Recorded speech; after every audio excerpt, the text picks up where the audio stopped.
Hola, ¿cómo están? Bienvenidos de vuelta. El día de hoy vamos a tratar el tema del dolor neuropático.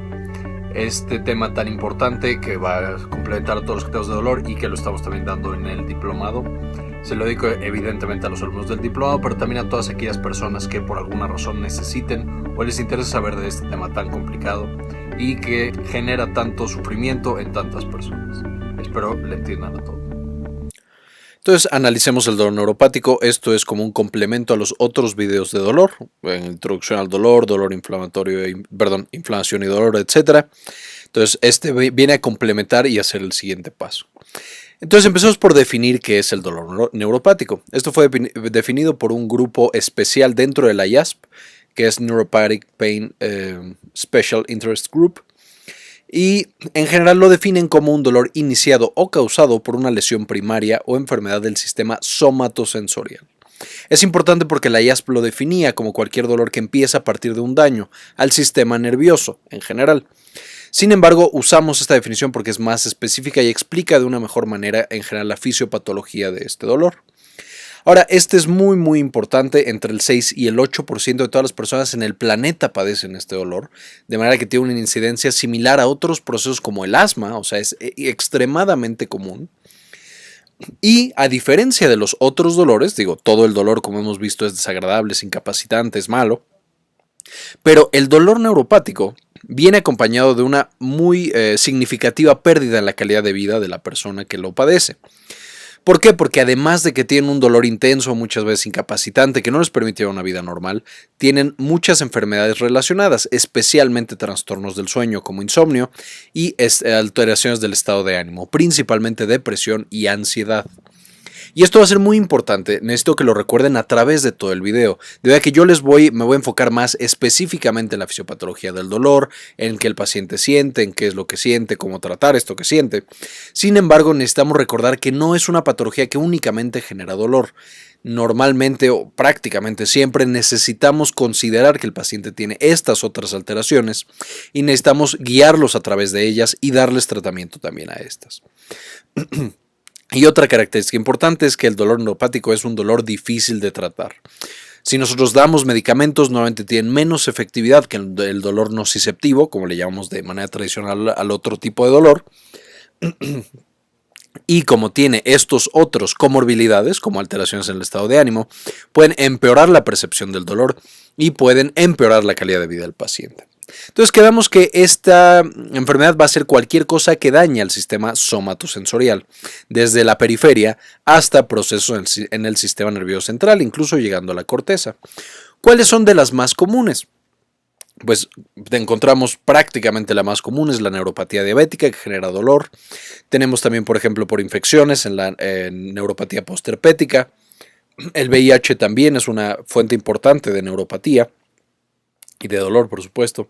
La postraumática, por ejemplo, cuando nos amputamos, muchos pacientes llegan a presentar algo llamado miembro fantasma doloroso, que es que a pesar de que ya no tienen la extremidad, la perciben y les genera un dolor intenso. O simplemente cuando nos operan o cuando tenemos un trauma y nos lastimamos un nervio, esto puede también llevar a dolor neuropático. O el túnel del carpo es otro ejemplo. Tenemos asociado a fármacotoxinas, hay una gran cantidad de fármacos y toxinas que generan dolor neuropático, entre ellos algunos antibióticos, especialmente unos bastante fuertes y, por ejemplo, unos para la tuberculosis. Tenemos también antivirales, por ejemplo, para el tratamiento del VIH, y tenemos quimioterapéuticos. Los medicamentos que damos para tratar el cáncer muchas veces generan este tipo de dolores neuropáticos. Y uno que ya revisamos en una clase previa, que es el infarto cerebral. O sea, aquí lastimamos directamente la corteza somatosensorial y eso puede causar dolores intensos en prácticamente todas partes del cuerpo. Y por supuesto enfermedades desmielinizantes como la esclerosis múltiple, la esclerosis lateral amniotrófica, etc. Todos estos generan también dolores neuropáticos en una proporción bastante importante. Ahora, si nosotros hiciéramos una representación gráfica de cómo es el sistema somatosensorial, vamos a suponer que es este. Tenemos la neurona de primer orden, esta lleva información hasta la médula espinal. Tenemos la sinapsis, en la médula espinal sube. Si es dolorosa va a ser por la vía lemnisco-medial y si es no dolorosa va a ser por la vía lemnisco-medial, todo esto el tacto y la propiocepción. Y si es dolorosa el tracto espinotalámico. llegamos al tálamo y de ahí llegamos también a las cortezas, principalmente la corteza somatosensorial, pero también otras como la corteza insular y la corteza motora un poquito, aunque un poquito menos. Claro que cualquier cosa que afecte toda esta cadenita va a poder generar dolor neuropático, pero evidentemente entendemos que van a ser muchos niveles en los cuales podemos nosotros incidir, o estas enfermedades para ser específico. Por ejemplo, la neuropatía diabética puede directamente en los receptores periféricos generar una sensibilización. Si nosotros tenemos la famosa ciática, que es que las vértebras o un cojinete que está entre las vértebras aplasta nuestro nervio, entonces tenemos radiculopatía, también dolor neuropático. Si nosotros tenemos un infarto cerebral, como ya les había mencionado, tenemos dolor postinfarto cerebral. Ya lo vimos en una clase, les sugiero que vayan a ese video a checarla también. Y si lastimamos estas conexiones, por ejemplo en las enfermedades desmielizantes como la esclerosis múltiple, también generamos dolor neuropático. Entonces cualquiera de los niveles, cualquier enfermedad que afecte cualquiera de los niveles, genera dolor neuropático. No es algo específicamente de una parte del sistema. Y entonces, a pesar de que lo mostramos de manera simplificada en la diapositiva pasada, solamente un cablecito, les voy a pedir que, si pueden, se metan a la clase de sistema somatosensorial, esta primera que subí hace ya más de 2 años, para ver así las minucias del sistema somatosensorial. A fin de cuentas, es importante entender cómo funcionan de manera natural o de manera fisiológica estos cables, y especialmente la anatomía, porque va a ser muy importante para más adelante el diagnóstico, y entender a base de esta fisiología cómo es que se altera en esta patología específica que es el dolor neuropático. Entonces sí, chequen este primer video que subimos. Y ahora, ¿cómo es que se altera? Pues evidentemente esto significa que tiene una función diferente a la que tenía de manera original. Ya no nos está funcionando como debería funcionar. Y a diferencia del dolor nociceptivo, por ejemplo en la inflamación, que prácticamente todo el sistema somatosensorial está a la alza, o sea, está funcionando bastante, aquí vamos a encontrar que los pacientes con dolor neuropático van a tener datos positivos y datos negativos. Esto va a ser signos y síntomas. Entonces, por ejemplo, entre los signos y síntomas positivos, esto significa que el sistema somatosensorial tiene una función incrementada. Está funcionando de más, está hipersensible. ¿Qué síntomas nos va a reportar esto? O sea, ¿qué nos va a decir el paciente que siente? Pues va a tener así episodios de dolor espontáneos, esto es dolor paroxístico. Va a tener dolor superficial o profundo, dependiendo cuál sea el nervio que esté afectado o la estructura. Y puede tener parestesias, o sea, además de que le duele profundo, superficial o lo que sea, vamos a encontrar que tiene sensaciones extrañas porque el sistema somatosensorial, que es el que presenta el tacto, está siendo atacado o está alterado. Entonces puede sentir que algo le camina o que tiene una presión que no necesariamente es dolorosa, pero que nos traduce que uno de sus nervios está sufriendo un daño o ya está dañado. Y vamos a tener, cuando nosotros lo revisamos o cuando nosotros le estamos haciendo cosas, que va a tener mucho dolor al frío o mucho dolor al calor, va a tener mucho dolor cuando nosotros lo picamos con algo aunque sea suavecito, le va a generar un dolor muy muy intenso, va a tener alodinia mecánica, que esto es ante ciertos movimientos le generan dolor cuando no deberían generarle dolor.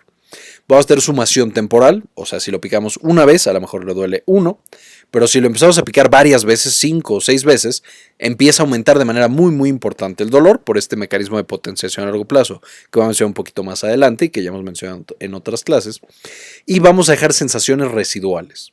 O sea, ya que no estamos estimulando nada, el paciente todavía siente que lo estamos tocando o de nuevo que algo le camina, cosas así. Y esto nos habla de que el nervio periférico o alguna otra parte del sistema nervioso está reaccionando de más a todas estas manifestaciones o a toda esta exploración que estamos haciendo. Esto de nuevo no es normal. Un paciente normal no debería tener estos datos positivos. Quedamos que estos no son específicos del dolor neuropático. Estos también los presentan los pacientes con dolor nociceptivo. ¿Por qué? Porque justamente la inflamación o estos otros procesos generan que el sistema somatosensorial se encuentre su actividad a la alza, o sea, esté hiperreactivo a cualquier otro estímulo. Entonces, los pacientes con dolor neuropático al mismo tiempo van a presentar algunos datos negativos. Estos datos negativos que significan que el sistema somatosensorial, al mismo tiempo que algunas partes están a la alza, también están a la baja. ¿Por qué? Porque el nervio ya está demasiado dañado y entonces, por ejemplo, puede que algunos receptores estén destruidos o ya no haya algunas vías sensitivas. Entonces, por ejemplo, el paciente puede no sentir ya sea dolor o tacto normal. Entonces nosotros lo exploramos, le pasamos un algodón, a lo mejor lo pellizcamos suavecito y vemos que no es capaz de percibir ese estímulo doloroso, mientras que, por ejemplo, el frío le genera mucho dolor. Ese sería más o menos lo que nosotros le encontraríamos. Podemos encontrar, por ejemplo, también hipopalestesia, que esto significa que no es capaz de percibir vibraciones. Podemos encontrar que a lo mejor lo que no le genera dolor es la temperatura, o que lo picamos y no siente absolutamente nada, o no le genera dolor. Entonces siempre necesitamos encontrar tanto datos positivos como datos negativos. Si solamente encontramos uno o el otro, esto prácticamente nos asegura que no es dolor neuropático. Entonces, esto es muy importante. Siempre tenemos que, para hacer el diagnóstico de dolor neuropático, necesitamos que el sistema somatosensorial tenga datos positivos y datos negativos. Entonces, evidentemente, ustedes ya estarán pensando, ok, entonces va a ser extremadamente importante analizar y explorar a mi paciente para determinar que tenga todas estas características. No puedo hacer el diagnóstico si no las tiene. Entonces ya tenemos dos puntos esenciales. Uno, necesitamos que haya una alteración o una parte del cerebro del sistema somatosensorial que haya sido dañada. Y dos, necesitamos que este daño haya generado datos positivos y datos negativos. Y entonces, esta misma organización que estudia el dolor neuropático generó un diagrama de flujo, el cual nos permite saber qué tan seguro es que esta persona tenga dolor neuropático. Entonces lo primero que tenemos que hacer es hacernos dos preguntas esenciales. Número uno, ¿el dolor tiene una distribución neuroanatómica que sea creíble, que sea posible?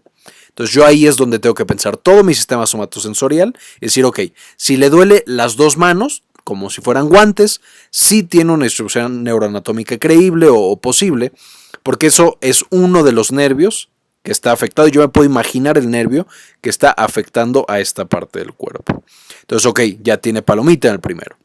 Y la segunda pregunta es, ok, la historia de este paciente me sugiere que puede tener una enfermedad o una lesión del sistema somatosensorial.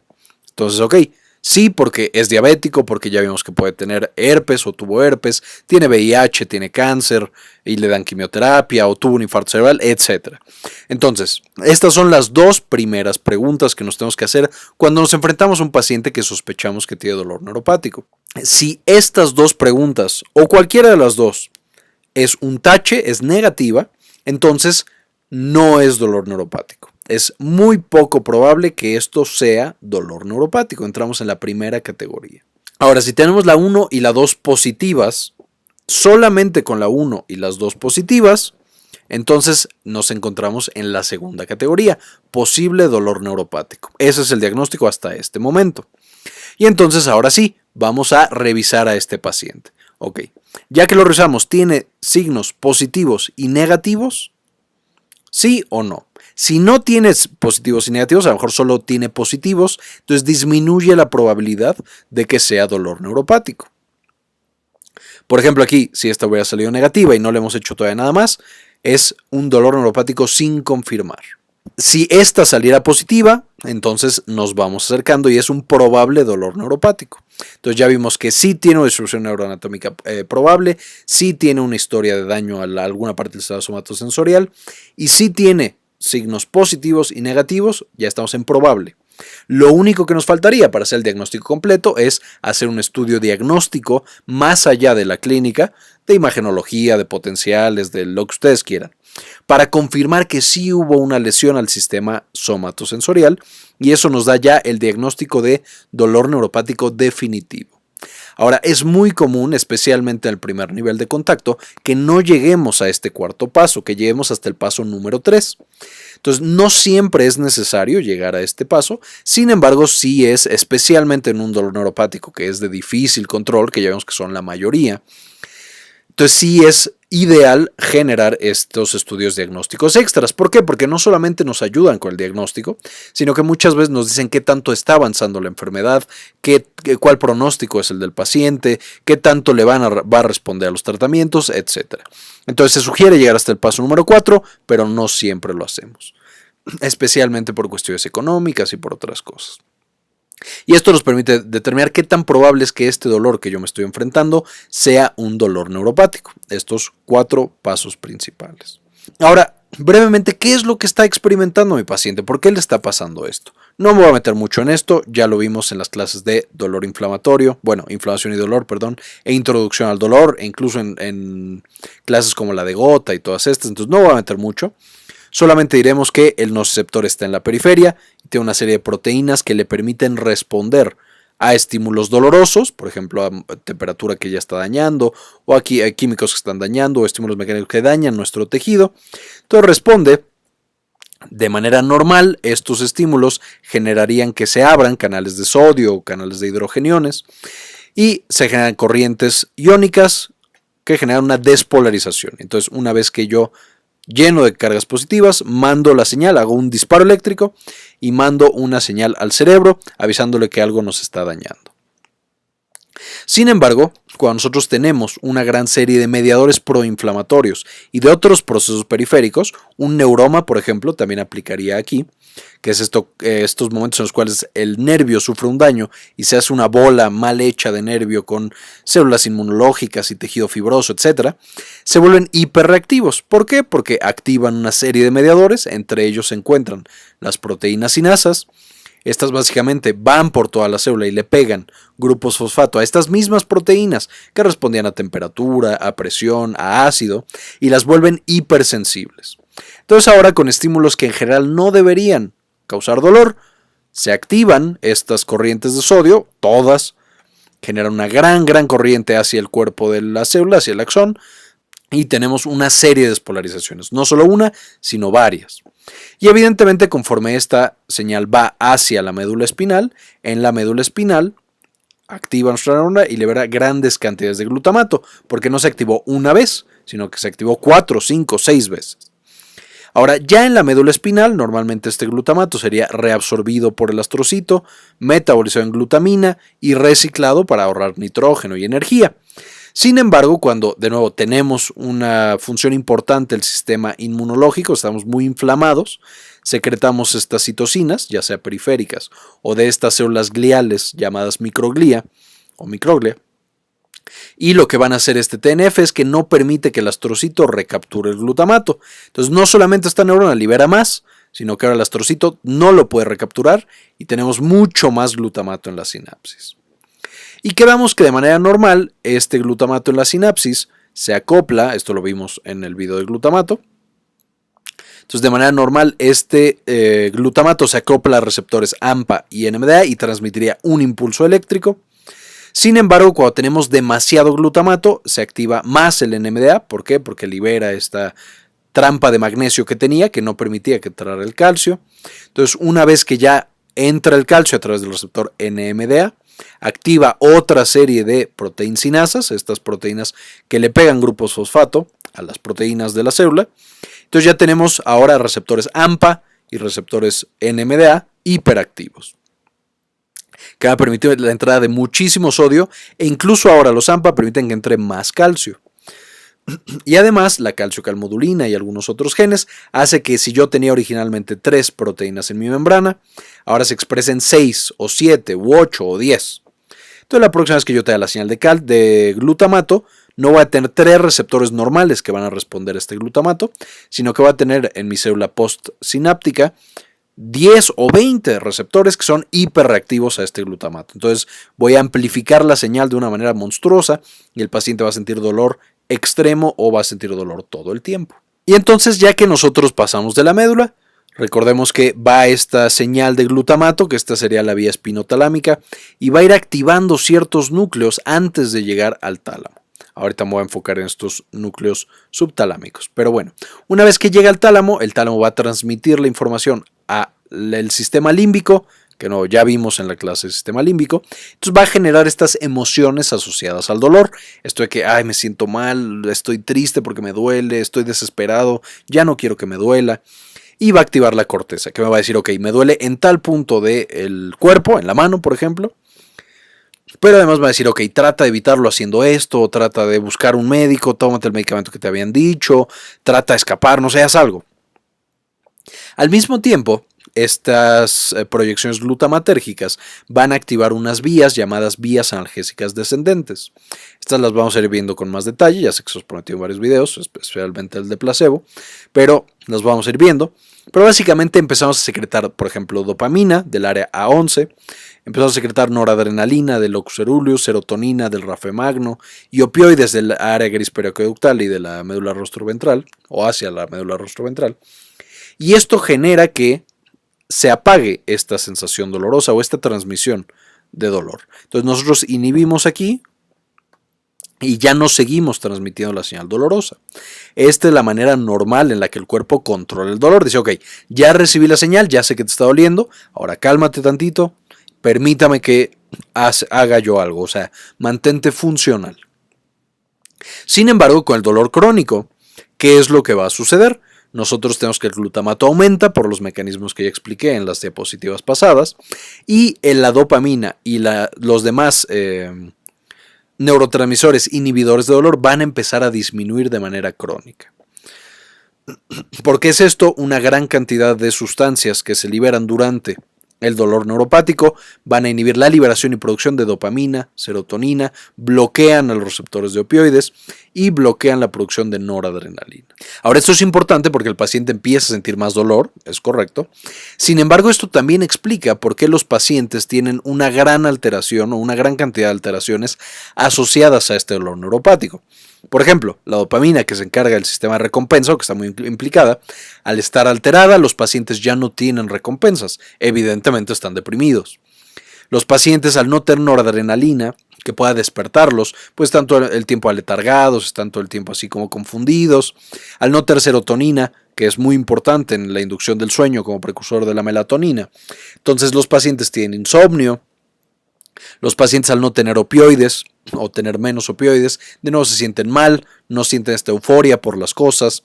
Entonces, esto se asocia a una gran cantidad de alteraciones, no solamente en el sistema somatosensorial, sino que se traslapan o se sobrelapan a otras patologías mentales. Además, si es muy prolongado el dolor crónico y no se trata de manera adecuada, este dolor puede incluso llegar a causar una atrofia de las estructuras del cerebro, principalmente de la corteza cerebral. Se cree que esto es por el estrés crónico, en general porque liberamos mucho cortisol, y baja la densidad de las neuronas, o sea, las neuronas se empiezan a suicidar básicamente.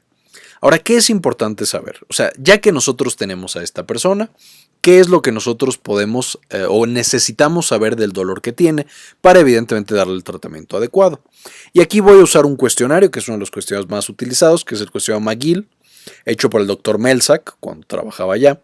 Bueno, me parece que todavía trabaja, pero básicamente diseñó este cuestionario para saber todo lo principal que necesitamos saber del dolor de esta persona.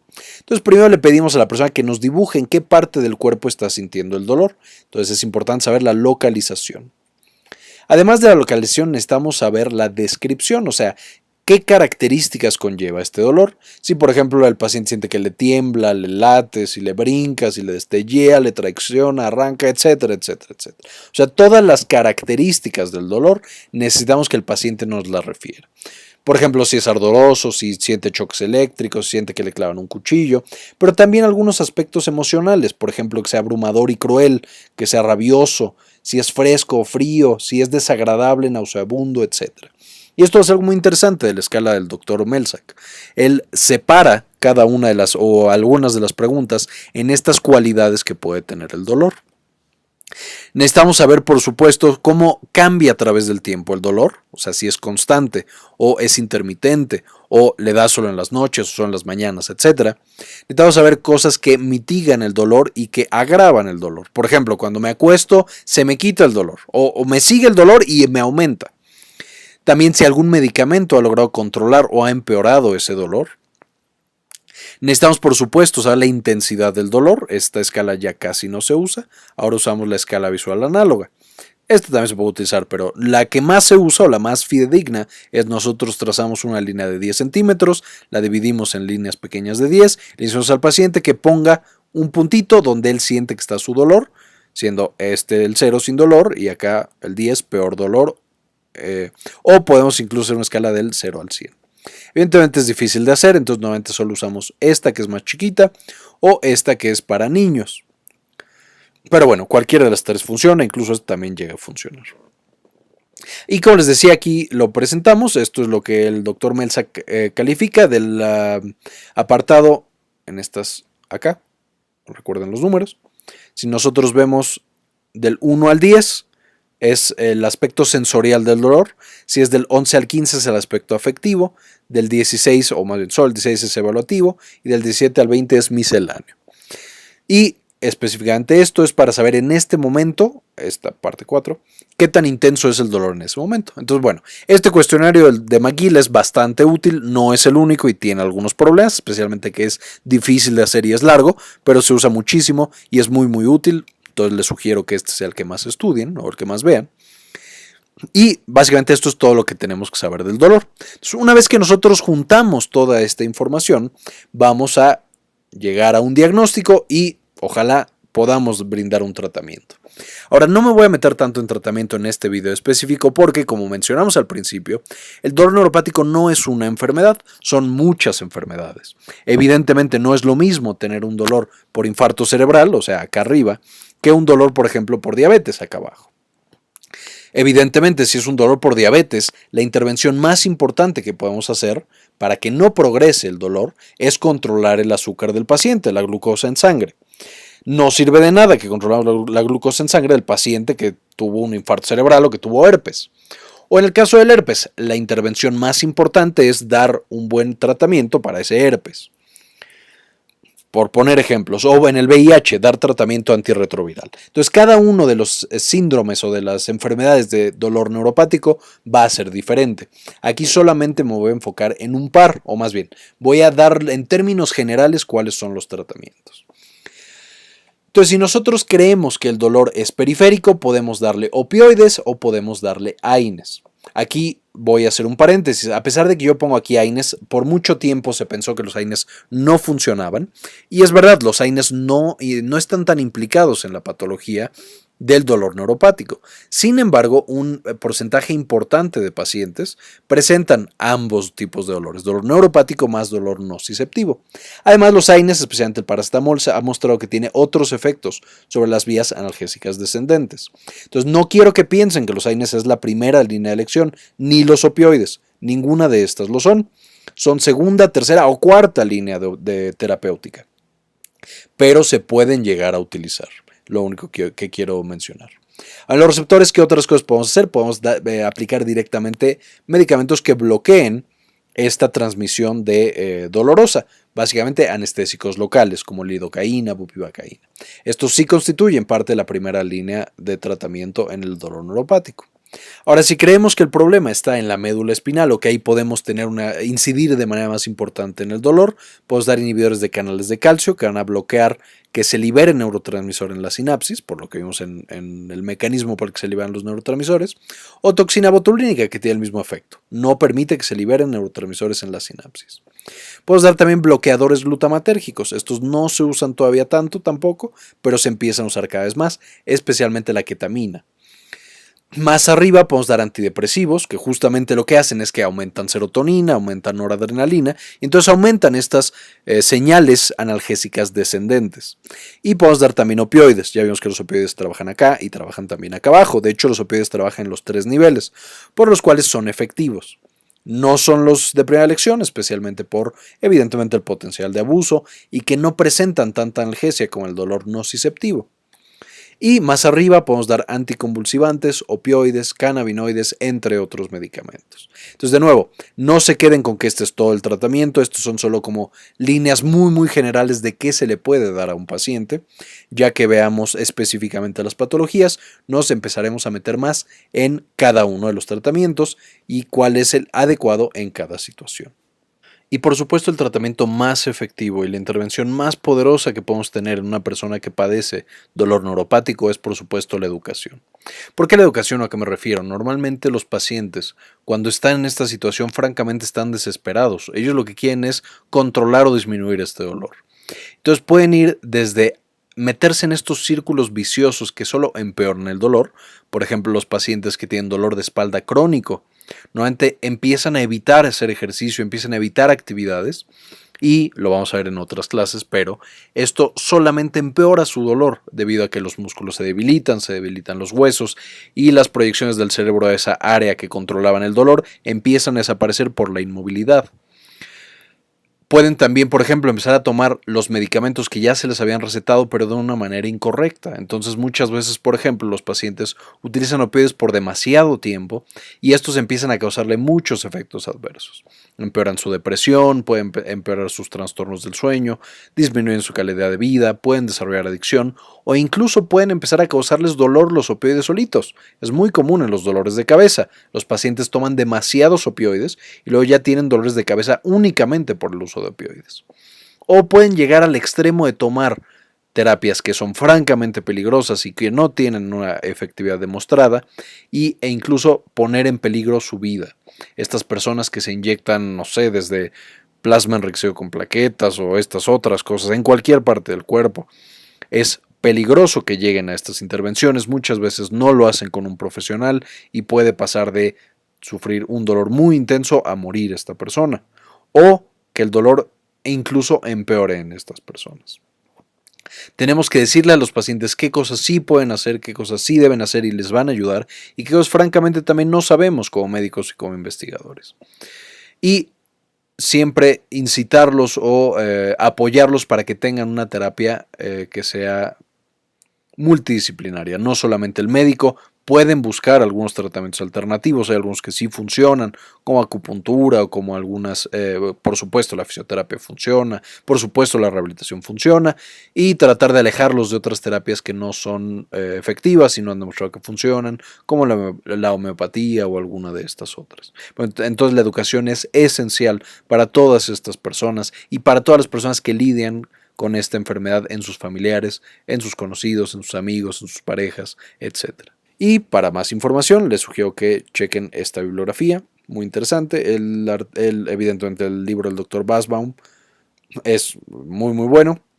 Y también este artículo de Medscape, del que saqué también varias imágenes, está bueno, les sugiero que lo revise.